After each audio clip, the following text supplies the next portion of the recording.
réseau social de lecteurs et l'association littérature, etc.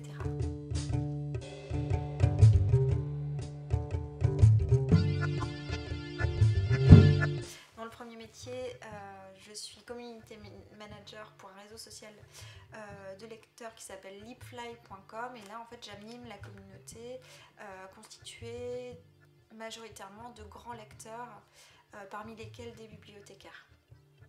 Alors comment on organise un événement tous les mois? J'imagine une opération qui s'appelle la Voix des Indés, dans laquelle je tisse des partenariats avec les éditeurs qui m'offrent des livres en échange des retours de lecture. Ces retours de lecture se trouvent à la fois sur le site internet et sur les sites internet des bibliothèques partenaires, ce qui permet une surdiffusion en fait de leur production, une mise en lumière de leur travail qui est la plupart du temps, au moins sinon plus, tout aussi intéressant que celui des grosses maisons d'édition.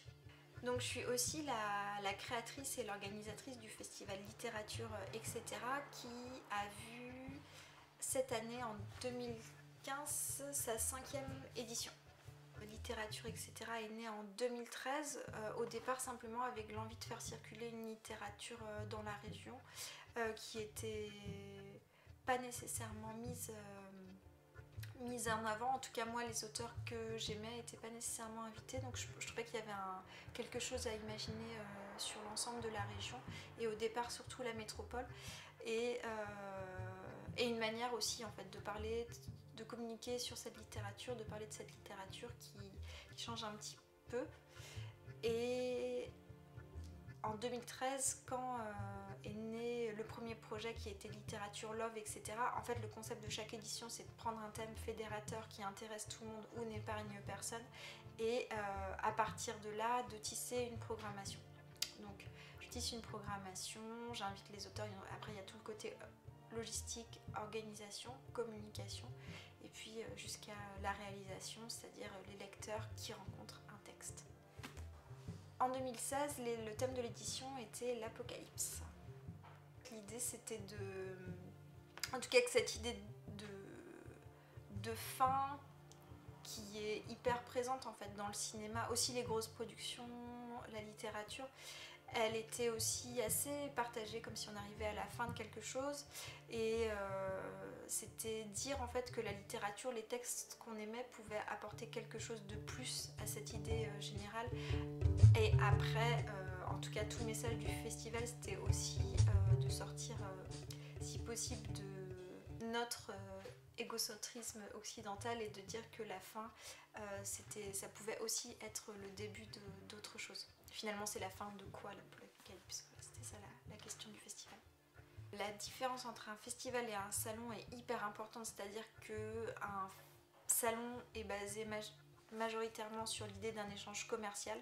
Un éditeur veut vendre ses livres auprès d'auteurs, pas d'auteurs justement, de clients, enfin veut vendre les livres des auteurs à des clients qui sont aussi des lecteurs, et c'est pas nécessairement mal d'ailleurs.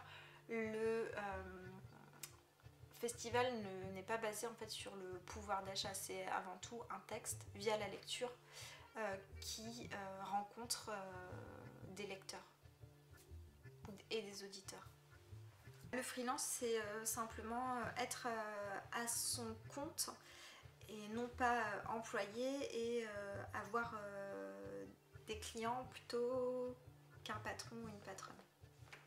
L'avantage majeur, et qui a aussi sa contrepartie, c'est d'être complètement autonome, c'est-à-dire qu'il n'y a pas de hiérarchie. En revanche, il y a des échéances, ce qui nous laisse assez libre dans la manière dont on a envie de travailler.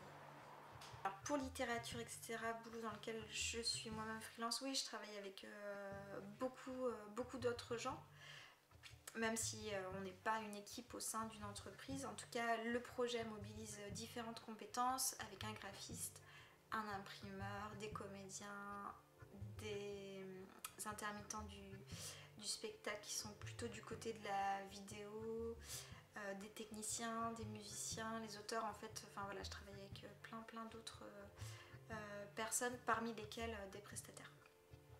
Peut-être en fait le conseil que je donnerais aux étudiants en communication, c'est d'étudier Enfin, je suis pas sûre en fait qu'on puisse devenir un professionnel de la communication. En tout cas, c'est quelque chose qui m'interroge et en fait, c'est peut-être de savoir de quoi on parle absolument, de s'intéresser à l'objet qu'il s'agit de défendre ou sur lequel on a envie de communiquer. C'est peut-être ça. Et évidemment d'essayer de travailler que pour des choses louables et des projets louables qu'ils ont vraiment envie de défendre. Et côté métier du livre, ce serait avant tout de lire. Et ça rejoint en fait cette première réflexion, c'est-à-dire que en fait on peut faire plein de choses, mais à un moment donné ce qui va faire la différence c'est les livres qu'on a lus, ceux qu'on a envie de lire et vraiment la culture générale. Même si elle est parfois décriée ou mise de côté, finalement c'est vraiment ça le plus important et le reste peut